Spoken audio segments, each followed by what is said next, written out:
Oke, Oke, ya. Terima kasih VB, terima kasih Lelita. Selamat sore teman-teman sekalian semua. Perkenalkan, nama saya Muhammad Ali Aryansyah. Saya Direktur PT Abuba Steak yang bergerak di F&B, khususnya di restoran restoran steakhouse. Ya, terima kasih. Mungkin dari Ibu Aryati ya. Halo sore semua, saya Aryati, saya Head of Finance and Accounting dari BLP Beauty. BLP Beauty itu ini ya, jualan kosmetik, mungkin kalau yang buat perempuan-perempuan mungkin nggak asing, cuman kalau buat bapak-bapak mungkin agak apa itu? Gitu. Istrinya mungkin. Iya, istrinya ya. Baik, oke, thank you. Mungkin terakhir, mic-nya ada. Selamat sore, perkenalkan saya Muazzin Jihad, CEO dan co-founder dari Forest Beverage Solution. Forest adalah manufaktur untuk bahan baku minuman, powder premix dan sirup, dan juga kami ada Forest Innovation Center, R&D dan edukasi dan bimbingan untuk pengusaha-pengusaha di bidang bisnis minuman. Oke, ya, thank you for the quick introduction juga. Again, kita hari ini mau ngomong mengenai digital transformation. Jadi mungkin kalau misalnya dari Bapak Ibu di sini boleh sharing sedikit mengenai isu-isu yang sebelumnya dihadapi gitu ya, sebelum menggunakan Udu juga gitu. Mungkin kita bisa mulai dari Pak Muazzin aja dari Forest Beverage Solution. Ya, ya jadi kenapa kami menggunakan ERP ya, transformasi digital. Jadi ya awalnya karena kami manufaktur, jadi kami butuh sistem yang terpadu, jadi dari pembelian, manufaktur, inventory, sales sampai ke finance. Jadi, nah sebelumnya kami menggunakan Excel, juga untuk finance kami menggunakan software accounting, dan POS-nya kita menggunakan sebuah POS. Nah itu karena masing-masing standalone, jadi tidak terintegrasi, jadi kita perlu transfer dulu datanya, dan itu jelas banyak human error yang bakal terjadi. Apalagi untuk manufaktur kita masih pakai manual, kertas dan Excel. Nah, itu banyak sekali kejadian-kejadian yang bahkan merugikan perusahaan dalam jumlah besar. Jadi kita butuh sistem yang mengintegrasikan semua data dari end to end gitu. Itu sih kenapa.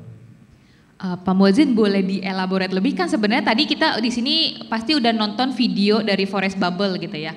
Boleh dijelaskan lagi Pak, kan sebenarnya tadi itu cukup menarik dari video tentang kerugian yang pernah dialami, yang kehilangan 100 juta dan 700 juta karena adanya impact yang dari data yang nggak terintegrasi. Boleh diceritain lebih lanjut Kak? Ya, salah satu faktor yang memaksa kita mempercepat proses integrasi data ini adalah ya kita pernah ada beberapa kasus, satu kasus yang ketahuan jadi lumayan di atas 100 juta kerugian kita dari satu orang sales. Jadi karena data kita tidak terintegrasi, jadi barang itu bisa keluar dari gudang dan langsung ke customer tanpa melalui sistem data kita gitu. Jadi dan itu begitu kita tahu itu sangat bolong, sangat rentan sekali, langsung kita berusaha mencari solusinya. Yang kedua, kita pernah di bagian PPIC itu salah data dan salah menganalisa data, jadi membuat kita overproduksi ya. Jadi ini merugi sekitar ya ratusan juta juga kalau nggak salah. Itu ya karena tadi datanya manual, masih dengan kertas dan Excel, dan ditambah ya personnya tidak capable gitu. Jadi itu yang memaksa kami mempercepat proses integrasi data ini gitu. Oke, berarti sebenarnya nggak punya sistem yang terintegrasi itu bisa fatal ya Pak gitu kan. Apalagi tadi mention 100 juta di awal, terus juga overstocking 700 juta, itu kan in total 800 yang kelihatan ya Pak gitu. Terlebih ini kejadiannya seingat saya pas lagi pandemi ya kan, dimana cash flow itu kan sangat penting gitu. Jadi ini benar-benar fatal banget ya Pak. Gini, kalau gitu kalau dari Pak Ali kan sebenarnya yang saya ingat juga ya Pak, sebelum pakai Odoo, Abuba sendiri juga sebelumnya setengah-setengah nih, ada yang manual, ada juga yang stand alone apps gitu. Nah punya nggak sih sama-sama struggle story gitu sama dengan Forest Bubble? Oh iya, pasti ya, karena juga Abuba kan berdiri dari tahun 92 gitu, udah begitu kita mulai buka cabang dari tahun 2006. Di situ kita terus tumbuh berkembang dengan penambahan outlet. Udah begitu juga sekarang kita sudah mulai masuk ke manufaktur, sisi ke food processing. Dengan makin kompleksnya aktivitas usaha, otomatis perlu didukung dengan sistem yang baik gitu ya. Pada saat awalnya itu kita ya samalah, pasti UMKM gitu ya, UMKM pasti juga biasanya kita pakai hanya untuk sembari kertas gitu ya, kita manual, udah dari kertas yang manual tersebut kita berpindah ke Excel, dari berpindah ke Excel kita berpindah lagi menggunakan sistem accounting. Dulu kita pernah menggunakan sistem accounting, coba kita build sendiri, kita hire orang IT in-house, kita coba, di situ juga kita banyak kendala.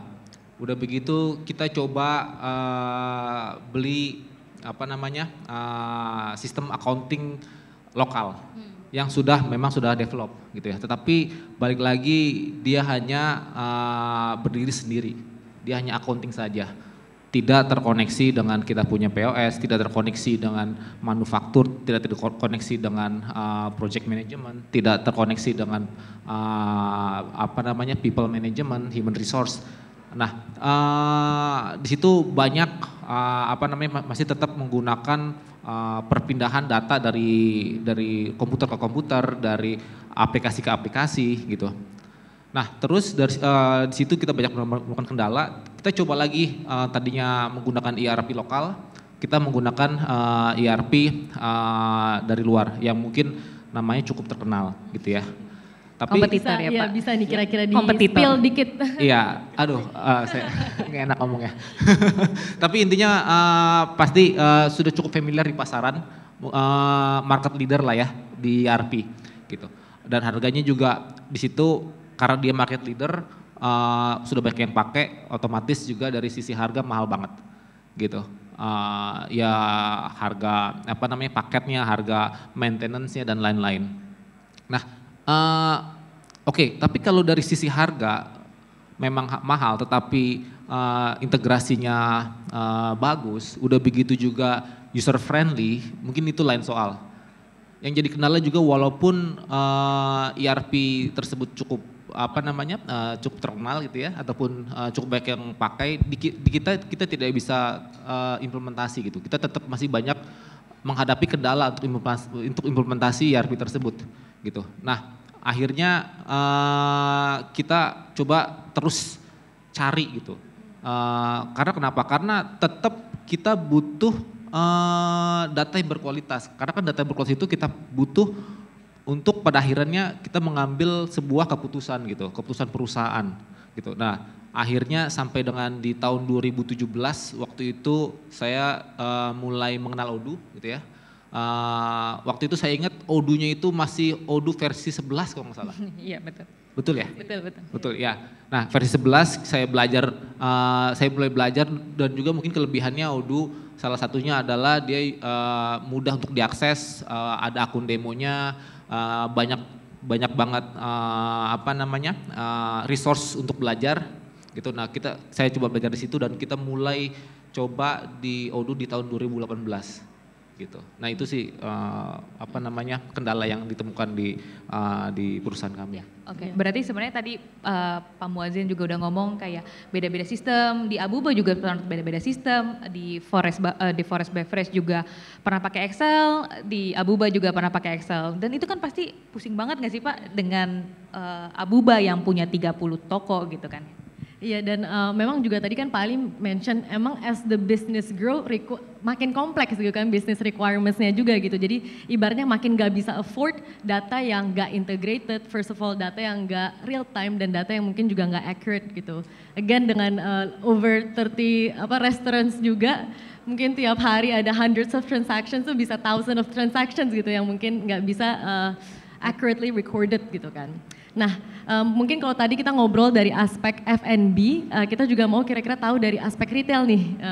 Mungkin kalau untuk Bu Aryati dari BLP Beauty, kan memang BLP Beauty sendiri adalah pioneer di local beauty brand.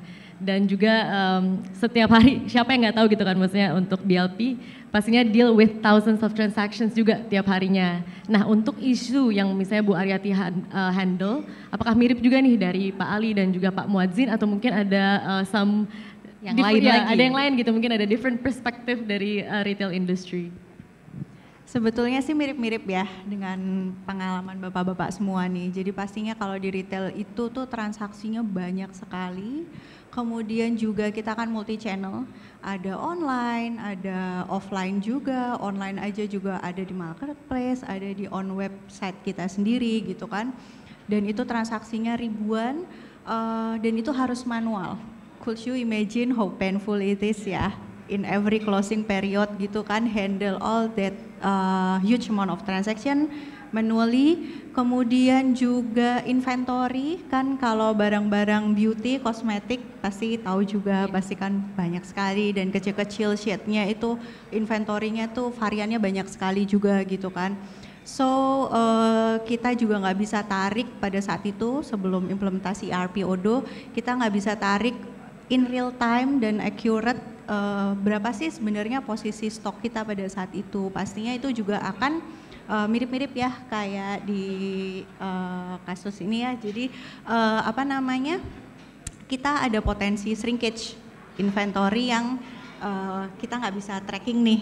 Dia itu sebenarnya ya anggapannya kayak loss lah gitu.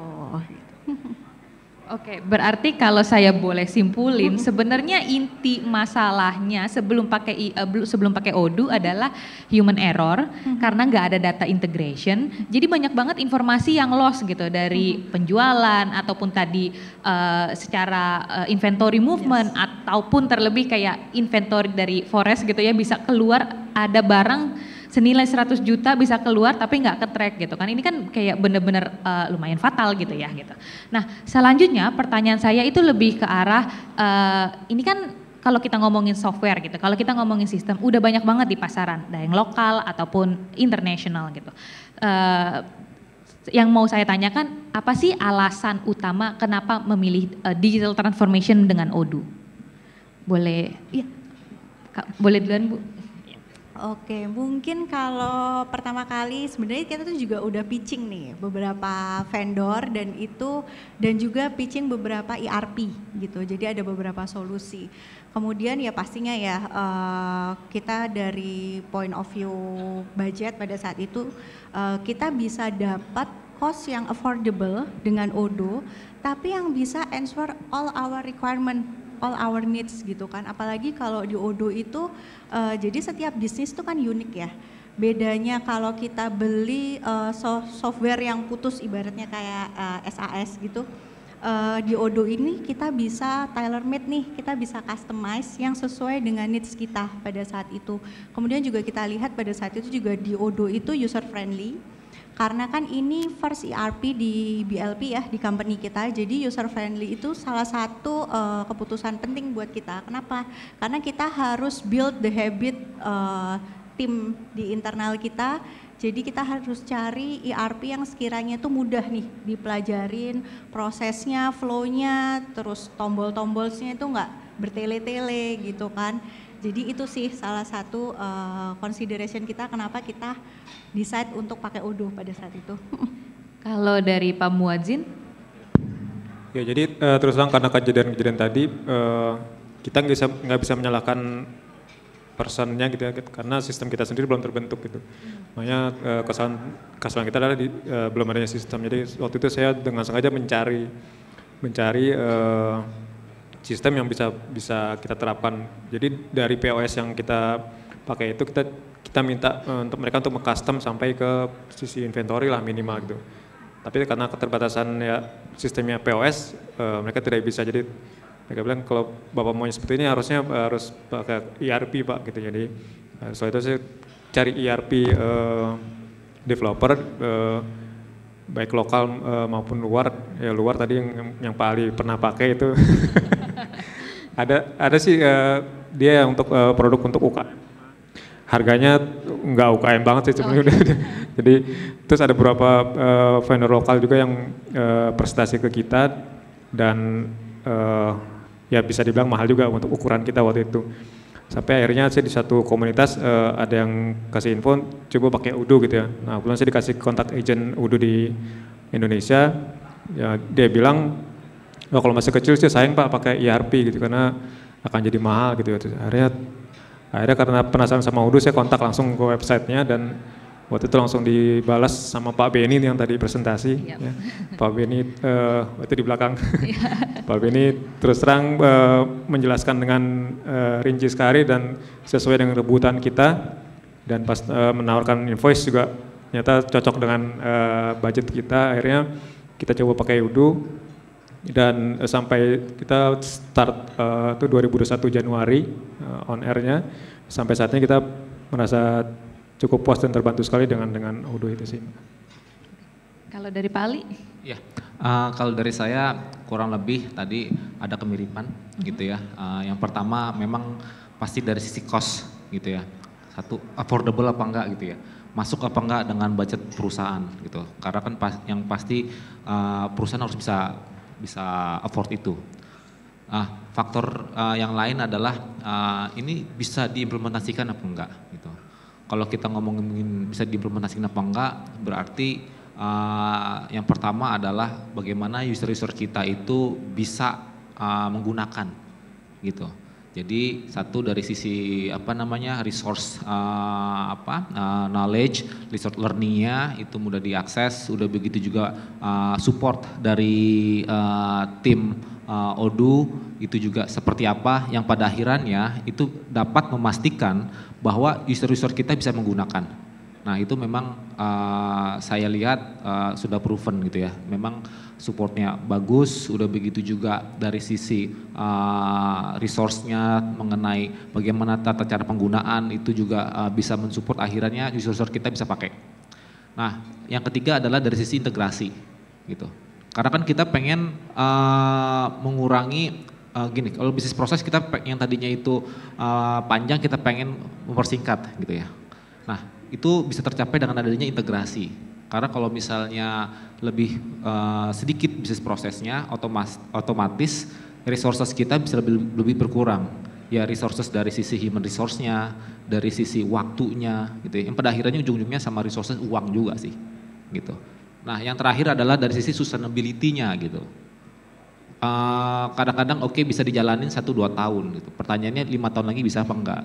6 tahun lagi bisa apa enggak, 10 tahun lagi bisa apa enggak gitu. Nah kalau saya lihat bagaimana perkembangan dari Odoo sebagai produk dan juga sebagai sebuah perusahaan itu saya lihat dari tahun ke tahun itu saya lihat cukup bagus gitu ya. Jadi itu yang bisa mengensuring gitu ya bahwa produk ini sustain.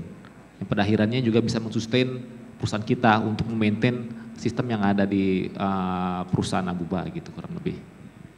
Oke, ya thank you for sharing. Jadi kita baru saja mendengar, let's say kenapa Bapak Ibu di sini juga mempercayakan Odoo untuk mengeksekusi misi digital transformation-nya. Jadi kita tadi udah dengar dari aspek flexibility for customizations, user friendliness. Karena again memang yang pakai kan nggak cuman Bapak Ibu di sini aja gitu kan. Memang yang pakai kan the entire company. Jadi of course kita want to make sure ini juga adalah software yang gampang dipelajari gitu kan ya. Dan juga tadi menyentuh aspek cost affordability juga ya. Dan memang sebelumnya juga sempat di-mention Di Udu itu kita dengan pricing structure kita itu kita memungkinkan klien untuk memulai dengan as small as with one users gitu. Jadi kalau yang tadi di previous talk udah dibilang oh kita start small aja dan berkembang dari sana, itu definitely something that you can achieve with Udu juga gitu. Jadi nggak harus ibaratnya oh mulai dengan 50 users atau mulai dengan 100 users, you can actually start as small as with one users. Dan dengan new pricing structure kita, one user tersebut akan punya akses to all 82 applications yang kita juga punya ya. Betul. Jadi benar-benar bisa dimaksimalkan dan fleksibel banget untuk grow ke atas. Kalau have a limited budget, you can start with like the lowest ya. Ya dengan satu user pun udah bisa. Dan dengan satu user sekarang bisa akses 82 aplikasi gitu kan. Dan yang juga tadi Pak Ali sempat mention itu masalah availability of the resources juga gitu ya. Jadi memang mungkin digital transformation itu adalah something yang menakutkan juga, tapi don't worry, dengan Udu kami juga menyediakan all kinds of resources gitu di sini. Jadi kita juga punya Udu consultant, kita juga punya let's say 54 local partners, dan juga user documentation kalau mungkin dari audience di sini lebih prefer yang tulisannya bentuk teks gitu kan, jadi bisa dibaca, bisa di refer semacam manual gitu ya. Tapi juga ada dalam bentuk e-learning videos di YouTube channel account kita gitu kan. Dan ya mungkin dengan e-learning videos bisa sambil nonton sambil langsung cobain di trial database. Ya, trial gitu database misalnya. kita.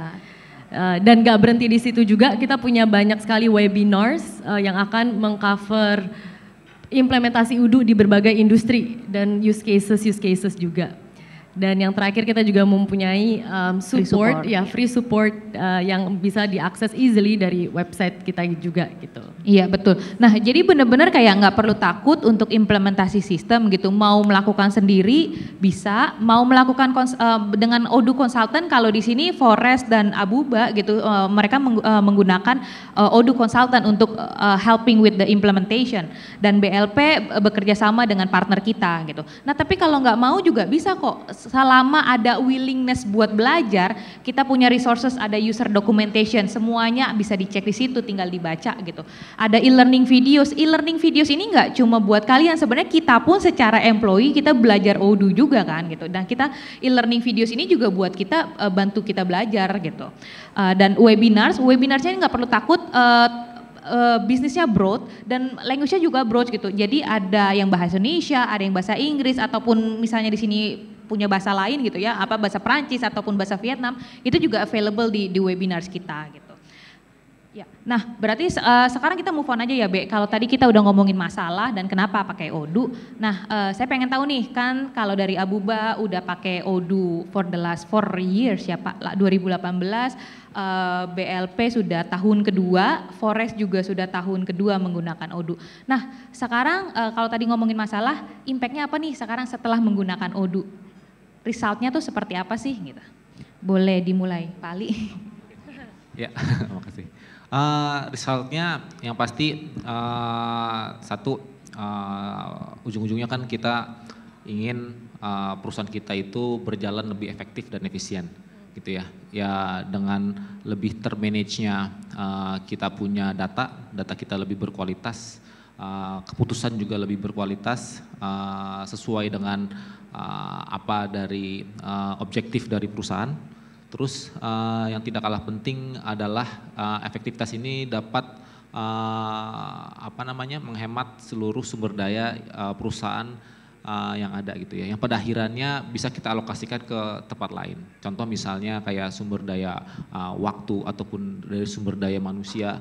Contoh yang tadinya ada di unit-unit tertentu yang kita membutuhkan beberapa personel gitu ya, ataupun staff, sekarang kita bisa kompres gitu ya, dari dari 5 menjadi 3 ataupun menjadi 2. Ujung-ujungnya efektivitas itu bisa kita bisa kita maksimalkan.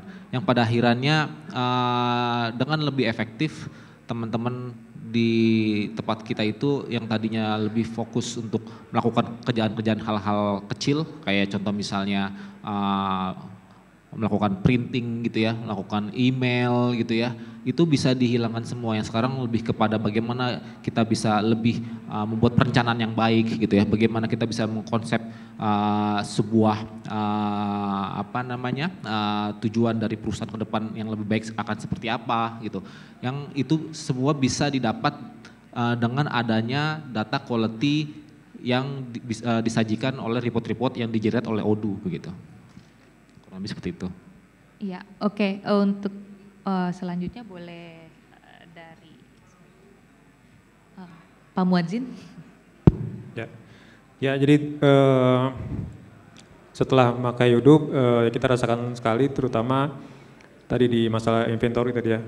Jadi biasanya kita inventory itu 2 minggu sekali baru ketahuan inventory kita yang real.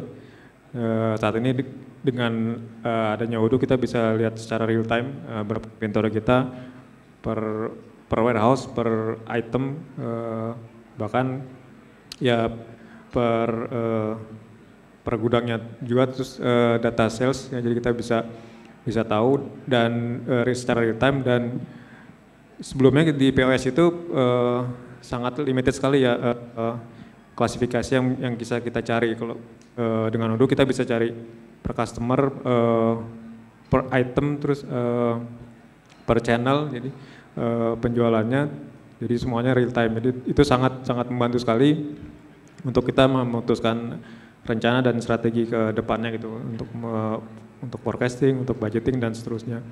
Terus produktivitas ya, yang tadinya terutama di manufaktur itu kita bisa naik 80-90% produktivitasnya, karena di Odoo itu ada setiap mesin itu bisa kita ukur, ada timer dan produktivitasnya.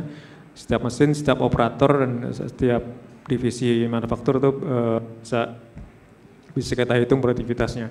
Itu sih yang sangat membantu sekali, jauh sangat membantu dibanding kita dengan sistem yang sebelumnya gitu. Oke, berarti kalau ditutup oleh Ibu yang paling cantik.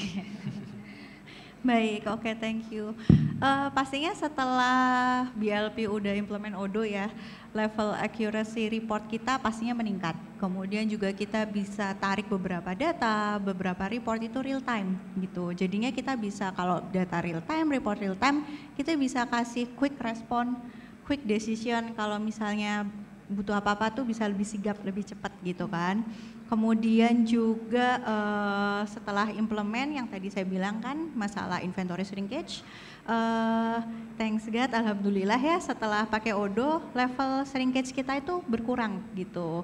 Aku hitung tuh kemarin, wah udah 26% berkurang ya. Kenapa? Karena kalau udah implement Odoo, semua udah integrated, kita tuh bisa tracking semua inventory kita in out-nya itu kenapa. Kalau kita bisa tracking itu accurately, kita tuh jadi tahu pos itu tuh harusnya tuh kemana ke postingnya. Iya, oke. Iya, sebelum pakai ERP sistem, karena nggak tahu kan, maksudnya karena semuanya serba manual, terus transaksi banyak, tracingnya juga susah.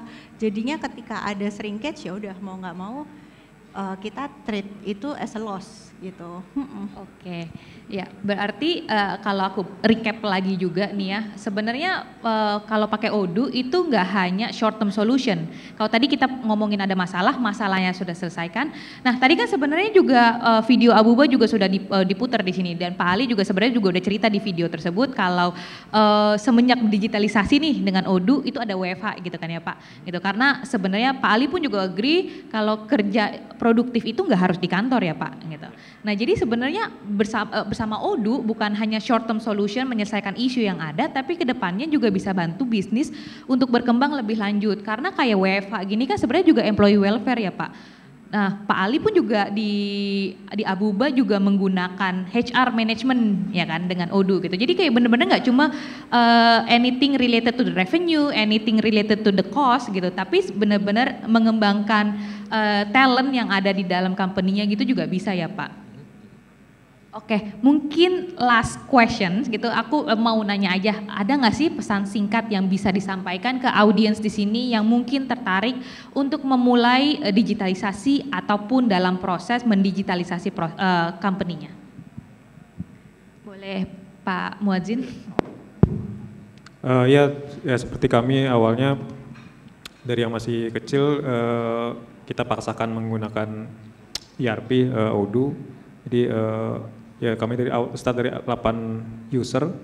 Ya justru kami karena berpikir long term gitu Mbak. Jadi mumpung masih kecil, kita siapkan sistemnya ya seperti ya kita kalau bangun gedung fondasinya kita siapin dulu. Jadi jangan sampai begitu gede ternyata fondasinya fondasi buat rumah 2 lantai gitu. Kita siapin fondasinya. Walaupun ya saat itu dengan Odoo budget kita lumayan kita paksakan gitu, apalagi ERP yang lain gitu ya. Tapi kita berpikir jangka panjang, tadi kita siapkan sistemnya untuk bisnis yang lebih besar ke depannya gitu sih Mbak. Jadi mentalitinya itu emang harus udah aware dari awal, nggak perlu harus nunggu besar dulu ya Pak gitu. Yeah. Kalau karena masih kecil ya udah yuk mulai dari sekarang. Karena memang yang paling sulit sama sistem itu kan build the habit ya Pak. Kalau dari kecil build the habitnya udah bisa, jadinya pas company-nya growing itu maka akan lebih enak buat new company yang new employee buat join udah tinggal ngikutin culture-nya gitu kan ya. Ya mungkin ini berarti lebih karena udah ada framework-nya gitu kan. Jadi nanti once the company grows, jadi ngikutin aja framework yang memang udah di-establish gitu kan ya. Betul. Kalau dari Pali? Ya, mungkin tadi juga sudah kita bicarakan juga ini kan digitalization journey gitu ya. Namanya journey ini kan adalah perjalanan gitu ya kan. Berarti kalau perjalanan pasti ada yang dituju. Nah kalau ada yang dituju kan kita juga harus tahu kita ada di mana.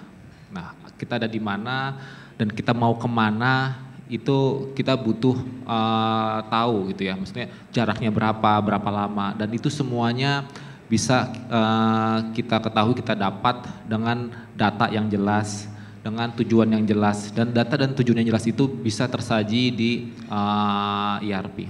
Nah, cuman memang seiring perusahaan itu berjalan ataupun bertumbuh, pasti challenge-nya berbeda gitu ya. Karena kan dari size-nya aja tadinya kecil, sedang, sampai dengan besar gitu. Itu pasti tantangan-tantangan yang berbeda dan setiap tantangan-tantangan itu pasti membutuhkan support pengelolaan data yang baik. Nah, sampai sejauh mana kebutuhan pengelolaan data itu pasti nanti teman-teman ataupun setiap pengusaha itu sendirilah yang tahu sampai sejauh mana dia butuhnya gitu ya. Kayak contoh apakah sekarang butuh accounting, apakah sekarang sudah butuh payroll untuk ERP-nya, apakah sekarang butuh semua, itu nanti disesuaikan dengan skalanya ataupun dengan perjalanan dari perusahaan itu sendiri gitu ya. Nah jadi sih kalau menurut saya memang ERP ini akan sangat amat membantu. Tapi sampai sejauh mana itu ada di masing-masing individu ataupun masing-masing organisasi ataupun masing-masing company itu sendiri gitu ya. Ini kayak lumayan mirip tadi dengan partner kan dibilang value-nya seperti apa yang mau dilihat dari sistem ini sendiri gitu kan. Gimana company mau dibawa ke depannya dan value apa dari company ini yang mau dilanjutkan dengan growing sama Odoo-nya gitu kan ya. Dan juga mungkin untuk a successful project implementation tuh memang dibutuhkan komitmen gitu ya. Mau softwarenya juga yang terbaik di dunia, kalau misalnya tidak ada komitmen ke sana, udah dibeli sama aja gitu kan ya. Jadi memang itu definitely salah satu key points untuk successful project implementation. Ya, dari Ibu Aryati. Oke, indeed sih ya, maksudnya saya setuju banget sama bapak-bapak semua. Jadi kebanyakan startup itu biasanya kalau di awal-awal mereka itu nggak terlalu aware sama operasional gitu kan. Jadi yang pertama kali itu difokusin tuh build market, kemudian sales gitu kan.